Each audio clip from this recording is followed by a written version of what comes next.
You know, you could have used the front door this time. What are you doing here at this hour? And in this weather? Did you just stop by to escape the rain?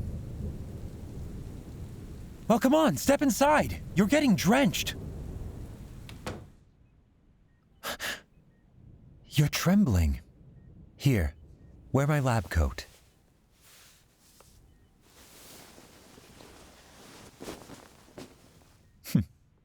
It's rather big on you, but it suits you somehow. Go ahead and have a seat on the medical table.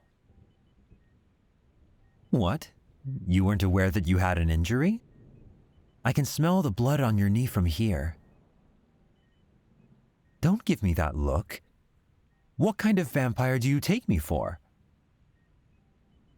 I'm a professional phlebotomist. I'm not going to go feral over a scraped knee. Did you fall down on the way here? You must have been in a rush. Don't worry, it's just a minor scrape. But I thought I'd pour some antiseptic on it and get it healed up quickly.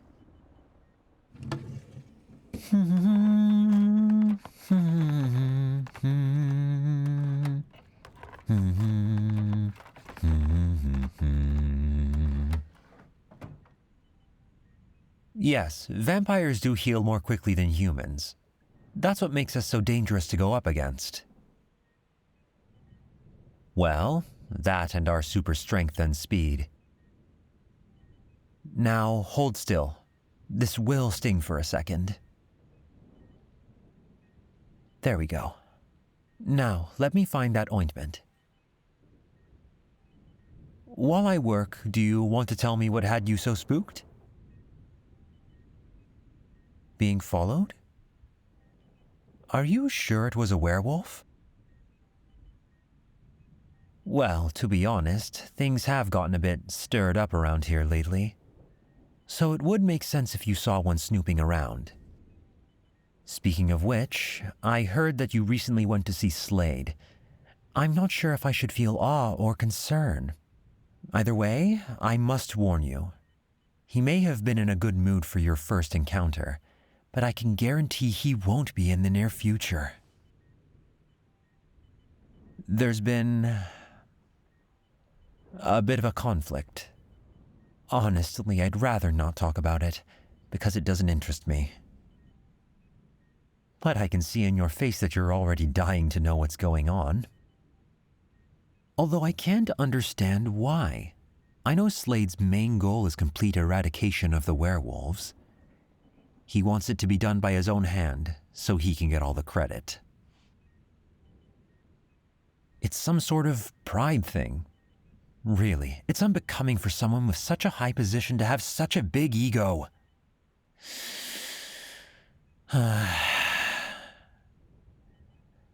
Okay, I'm going to apply this ointment on the scrape. I apologize if my fingers are cold, but I assure you, they're clean. As I was saying, hunger for power doesn't tend to be based on logic at all. I just can't wrap my head around it. If you ask me, there's no point in attacking the werewolves. We don't gain anything from it besides another power struggle, and the vampire clans have enough of those as it is. But Slade and his rival, Roman, don't think this way. They've both been plotting attacks on the werewolves, driven by their own egotistical reasons. All this to say, recently a third party of vampires has launched an attack on the werewolves, beating both of them to it. Here, this gauze should keep any other bacteria from entering the wound. Lift your leg a bit so I can wrap it.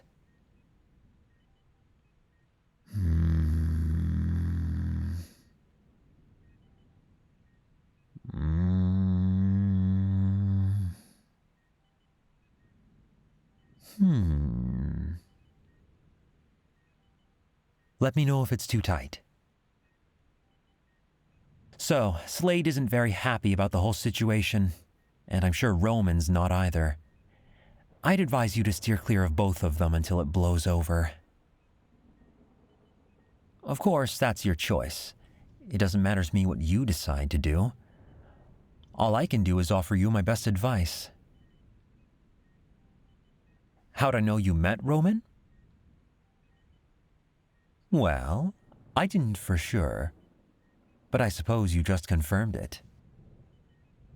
I had a hunch someone might tip you in his direction eventually.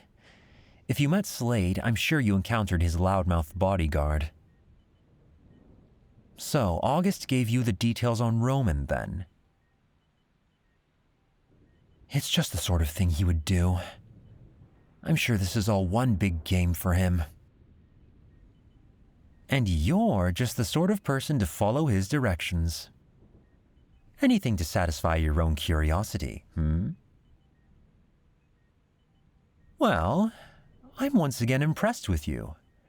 You've survived every encounter with no more than a scrape on the knee. Which should heal up in no time unless you decide to be more abundantly reckless than usual, which, again, I advise against. You can go ahead and readjust your pant leg.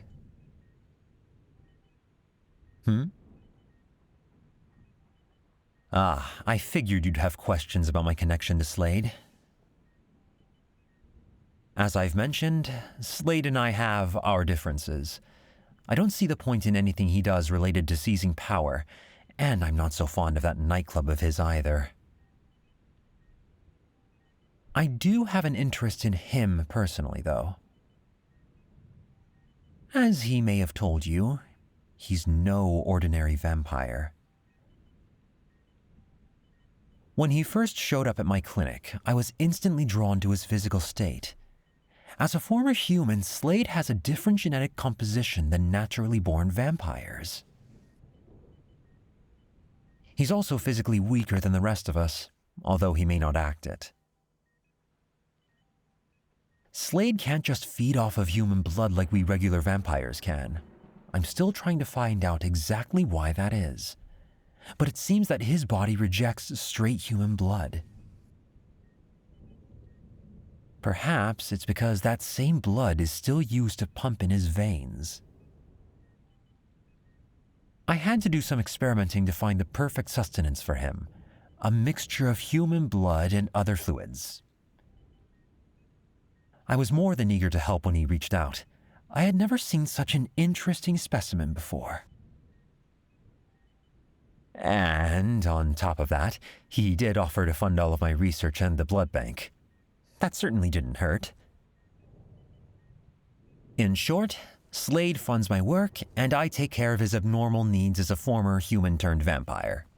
It's like a symbiotic relationship where both parties benefit. Mutualistic, if you will. Yes, that's why Slade has nutrition packs. Those are the special blood mixtures I was telling you about. Maybe I should do some research on you to see if you're some kind of hybrid creature with unique needs of your own. All the physical evidence may point to you being a human, but after everything you've pulled, I'm starting to have my doubts. I'm only joking. I'd say that's enough about the clan drama. Would you like a towel to dry your hair at least? You've made quite the mess on my table and the floor. No need for apologies. It's only water. I'll take care of it. I don't have any remaining patients for today, so you're welcome to stay a while. At least until you feel safe enough to head home. I just have a few blood sample tests to run. Would you like to help out? Perfect. For the evening, you can be my assistant. Come on, I'll show you the room where the samples are gathered.